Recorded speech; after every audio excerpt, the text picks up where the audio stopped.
Okay, it looks like we may be gonna win here. Do a sound check. Everybody good? We've been having technical difficulties. We just figured out that I probably just need a new phone. And I've had this phone for probably 5 years. I don't know. Somebody's watching. Can anybody hear me? Yes. Oh, we can hear me. Okay, good. It looks like we're there. All right, I apologize. We've been trying.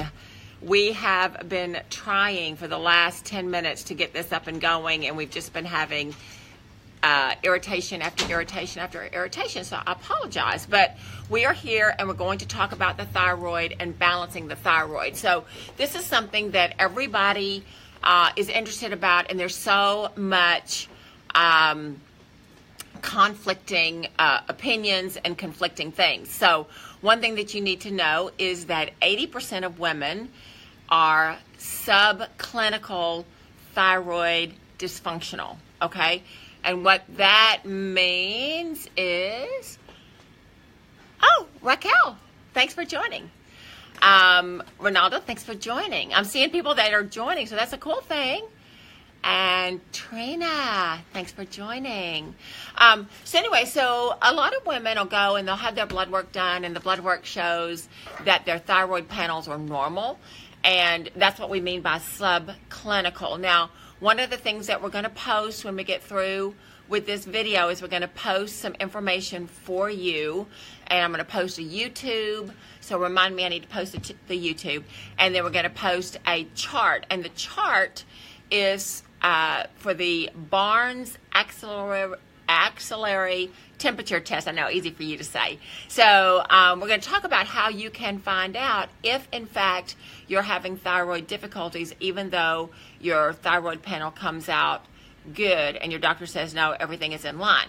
So one of the things that you need to know is the thyroid does not function by itself.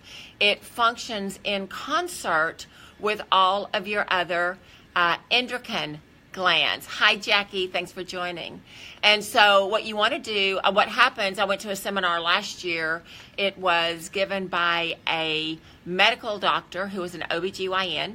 He was very, very familiar with women and all of their complaints. And he said that on the medical side, that what your doctor is going to do if you have diagnosed thyroid issues is he's just going to continue to up and up and up your levothyroxine or your Armour Thyroid or Nature-Throid or whatever he has you on.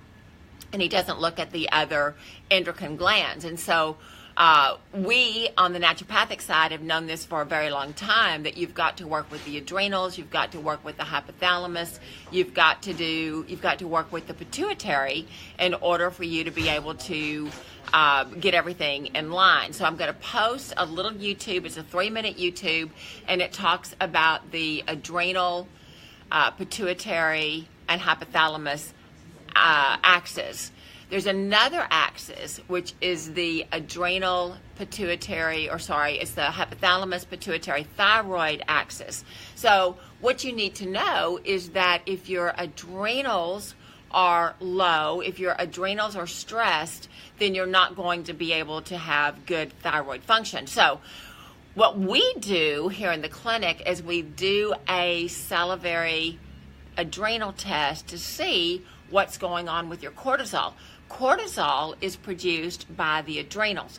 Cortisol is produced when you're under stress, and who is not under stress these days, right? I mean, good grief, we just came through Hurricane Harvey.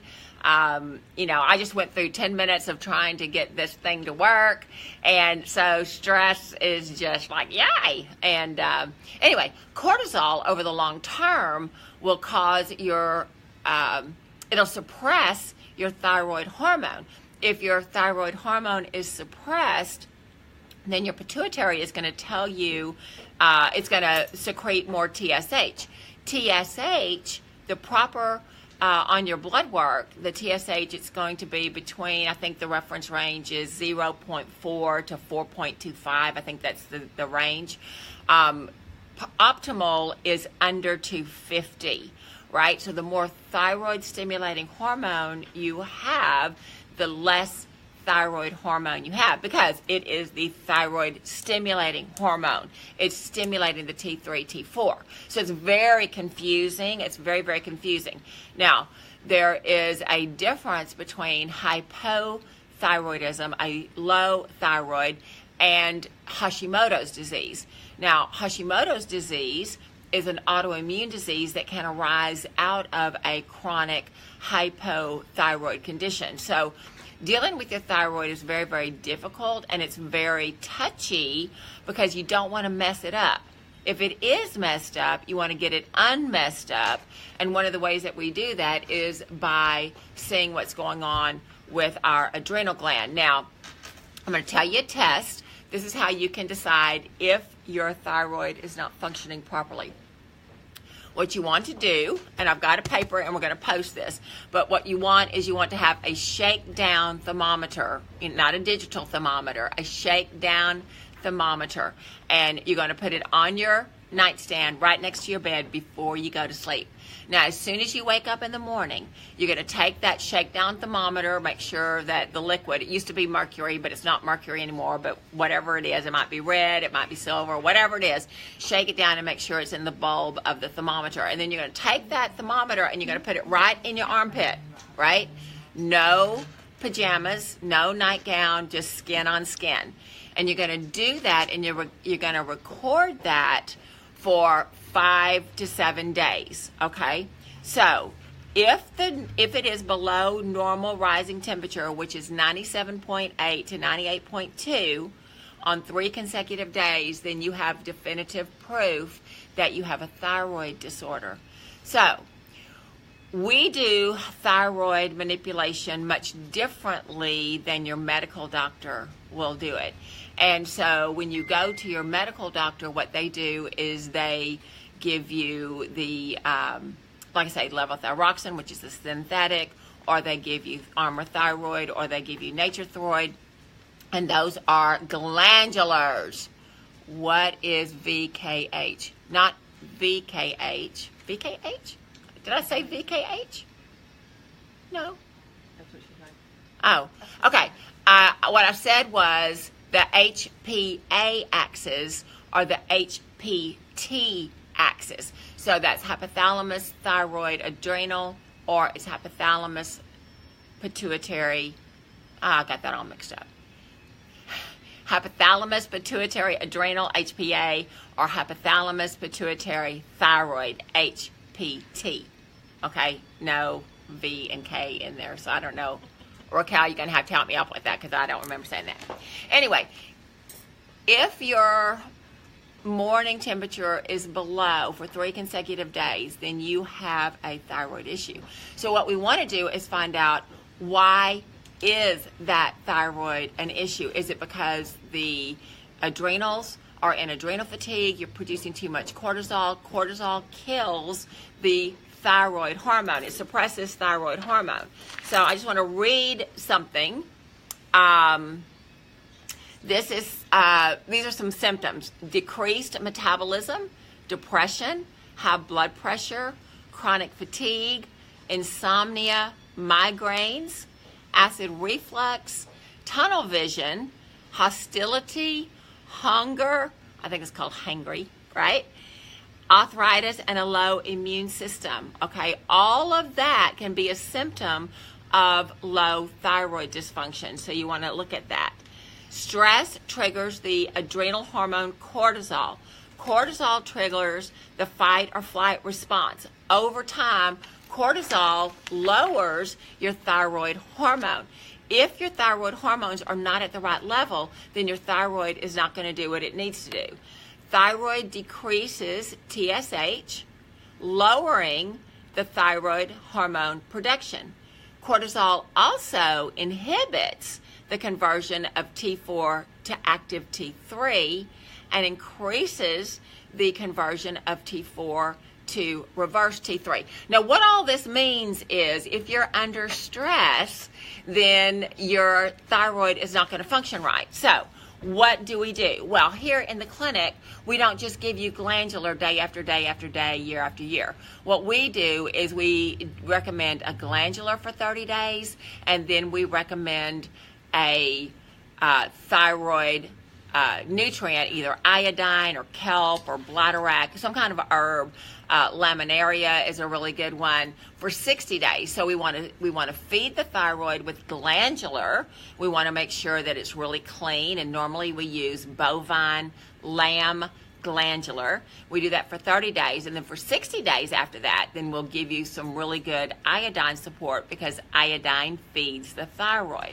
So when you go to your medical doctor and your medical doctor puts you on levothyroxine or Armour or whatever, then they make you go and have blood work done every 3 to 6 months, and depending on your TSH, they will adjust up the glandular, and so you're on glandular for the rest of your life.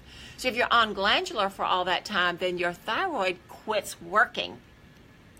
We don't want that. We don't want the thyroid to quit working. So one of the questions we had last week was, can you use essential oil to help with the thyroid? And that's a very good question, and yes, you can. And we have this little bottle here. This is called the Throat Blend.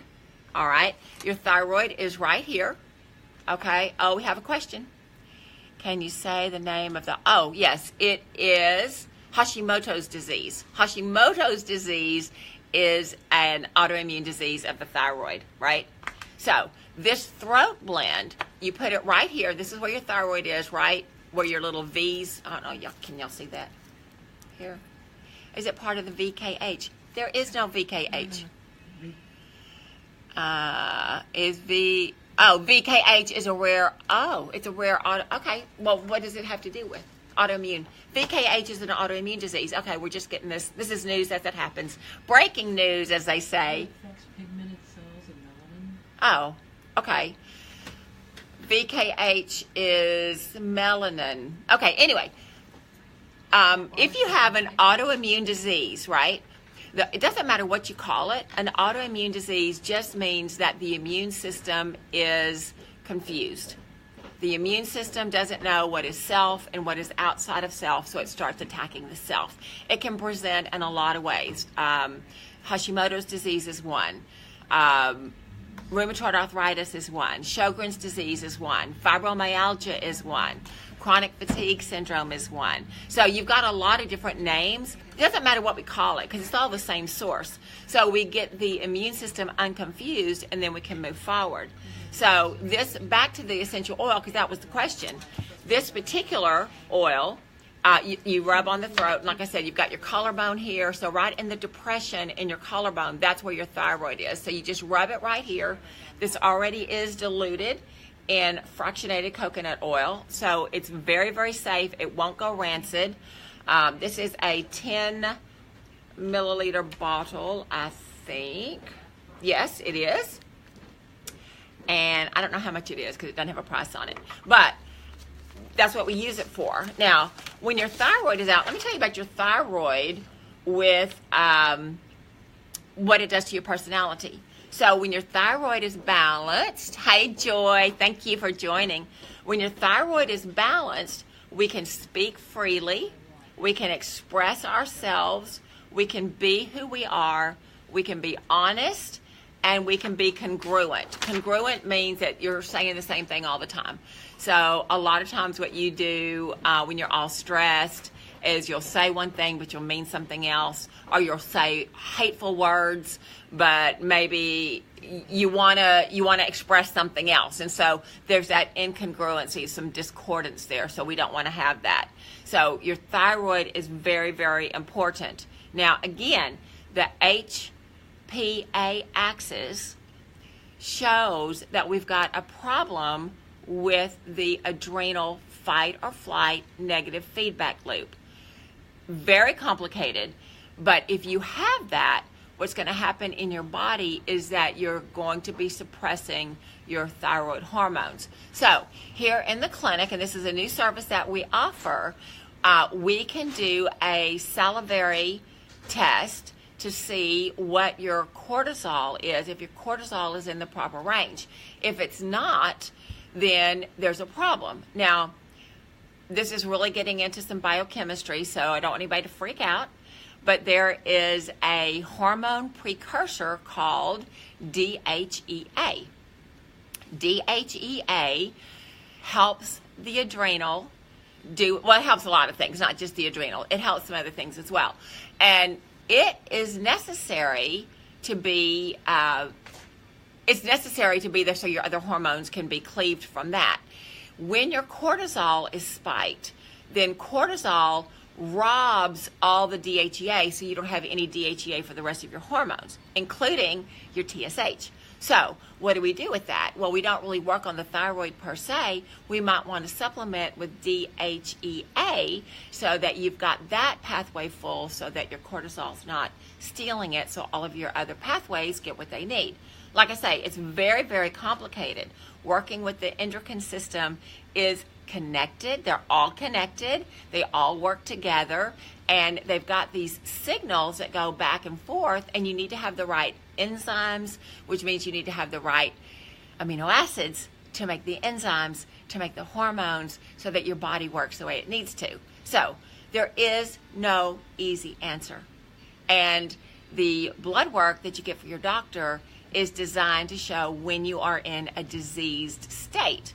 So if you're not optimal, right, you might not be in a disease state, but you're not going to be functioning properly. So what are some of the signs, physical signs, that your thyroid is maybe not working right? Well, one of the things that you can look at, and of course if you have your nails done professionally, you may not be able to look at that, but one of the things that you can look at is, are your fingernails ridged? Your toenails will be the same. So most of us don't do shellac or whatever on our nails, on our toenails. Most of us don't do that. Some do. But you can look at your toenails and see if your toenails are ridged. They have vertical ridges. If so, then that's a sign of thyroid disorder. If your tongue is ruffled, then that's a sign that you have a thyroid disorder. If the last third of your eyebrow is very, very thin, almost non-existent, that is a sign that your thyroid is not functioning properly. If your hair is thinning, or if your hair is coming out in hunks, that's a sign that your thyroid's not functioning properly. You can have a big bulge here. You can have a goiter, and that's a sign that it's not functioning properly. So there's a lot of things that we can look at to see what's going on with the thyroid, but you don't want to just be forcing glandular all the time, because glandular tells the thyroid, you don't need to work because I'm always going to supplement with a glandular, so you don't need to work anymore. Now, as you know, here in the clinic, we do a lot of different testing. One of the tests that we do is the avatar. Now, the avatar tells us what the frequency of all of your different organs are. So for all of your endocrine system, we can see if the system is functioning the way it needs to. And so if it is, then it's a good thing. But if it's not, then we have to find out why it's not. And so this is why you come in for an appointment, so we can actually target what is making the thyroid not work. It could be a viral load, it could be a bacteria load, it could be just a lot of things. But we've got people that we've been working with, and when we have balanced those frequencies, all of a sudden things just start to change. Hair starts growing in thicker, the weight problem just starts to disappear. So all of these things are things that we look at when we're dealing with the thyroid. So as I said, we've got some new tests that we've just brought into the clinic. One is the salivary test, where you come in and you get a little test kit and you give me some saliva samples, and we send that off to the lab, and they will give us back a chart. In fact, it'll be probably multiple charts. And what the chart shows is where your cortisol is, and if you're in normal range or if you're not. It'll tell us if you're robbing DHEA or if you're doing something else. So those are the things that we look for. We've got another test that is a blood spot test. Hey, good to see you on our Friday lunch and learn, right? So on our, we've got another test that we can test specifically for just your thyroid hormones. Where is your TSH? Where is your T3? Where's your T4? So these are some things, and it's just a pinprick on your finger. It's just real easy. You don't have to go to a lab. We, again, send that to the lab, and you get your results back. So we've got those things now that we can help you with your endocrine system. And I know I've probably gone over, but we started late. So we're going to continue to talk about the endocrine system next week. So if you have any questions, or if I didn't cover something that you wanted me to cover, then please make sure that you sign in and let me know. Ask the questions. Thanks so much for joining us. It is Friday, so the weekend is here. So enjoy the cooler weather. Are we having cooler weather this weekend? We hope. We hope. And anyway, have a great weekend, and I will see you next Friday at 12 o'clock, provided we can get Facebook to cooperate. So have a great weekend. Be blessed.